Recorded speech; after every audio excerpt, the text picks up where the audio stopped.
we're talking solid, we're talking tangible. You know, many times we have some projects, and this came up also during one of the presentations, projects that end and finish, and the experts leave, and you say, well, okay, what has remained of this project? So this is particular an important dimension for us as your partner in STAR2, together with others, of course, that we're talking something that is there to stay. We're looking more and more at local governments and municipalities in our support and in our work.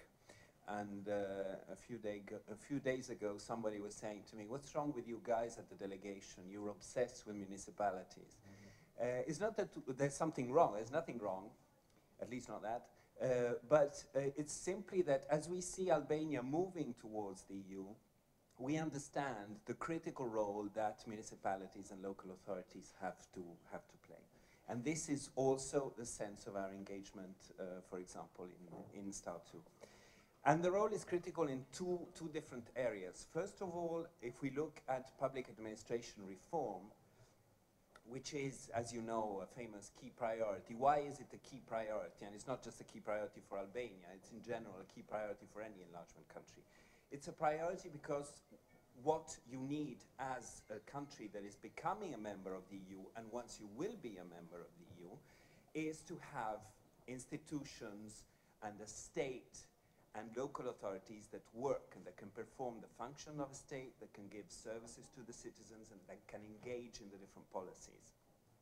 And then once you will be a member of the EU, that can also implement EU policies and use EU funds. And this is why we need to have local authorities that start playing this role and start being at the center of this reform of public administration.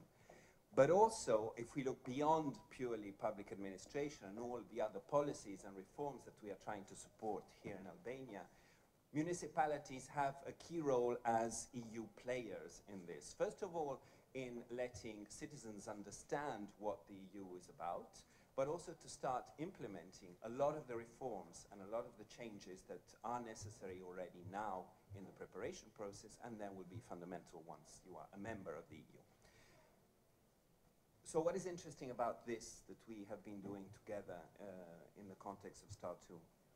Firstly, and we've mentioned it, we are talking about more efficient, more effective, more performing services being provided to citizens.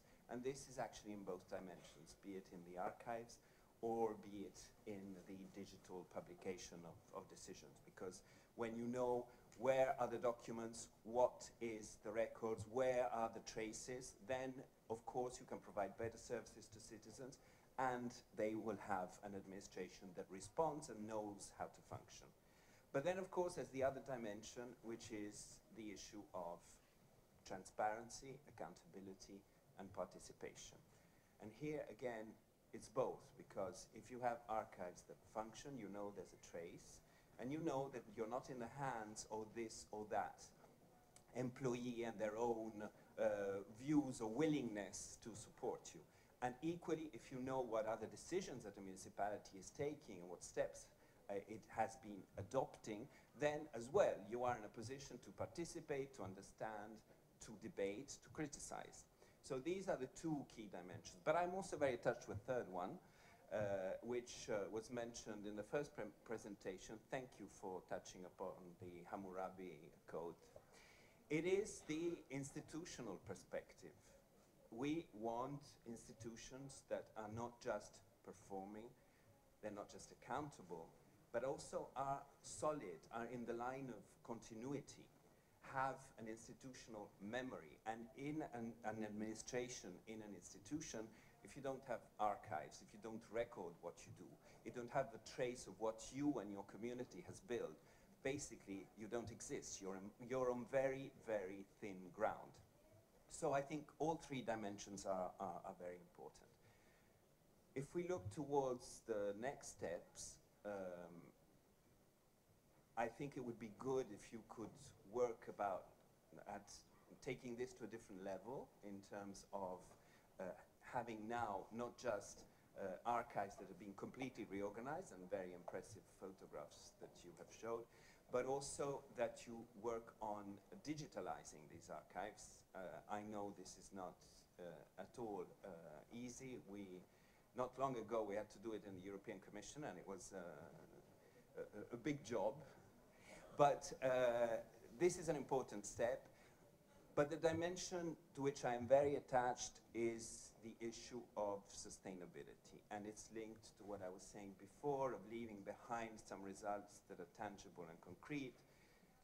If this work is not maintained, basically the day after, your archives are already losing touch with reality. And then you can very quickly find yourself in a situation where the mess is created at a speed you would not imagine. So sustainability here is key, and an element of sustainability, of course, is continuity. It's the idea of having a system that has been built, processes that have been agreed, staff that has been trained and that has the capacities, and there the idea is let's build on this and continue and not revolutionize and restart the process. And I took very good note of the point about continuity of staff as well, now that, as Livia was mentioning, we're going to have a very exciting and busy 2019 on many different levels. At the same time, I think what you have built has a lot of potential, and you can look at creative ways of using it. Publicly having access online to the decisions of a municipality is great, but then let's try to think creatively how this can be used best. For example, how can you create some initiatives around decisions that are being taken by the municipalities to actually engage people in discussing, criticizing, having ideas, suggestions, comments.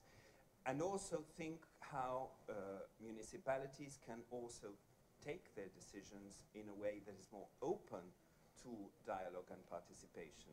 For example, in a language that is simpler, or with some versions of a decision that are made more open for ordinary citizens to understand. You know how in administrations we love jargon and convoluted language and strange phrases. So if you want to engage with people, and if you want to engage with your community, and here you are central and you are crucial, you also need to take that extra step and try to simplify the process, both in terms of language, but also in terms of processes.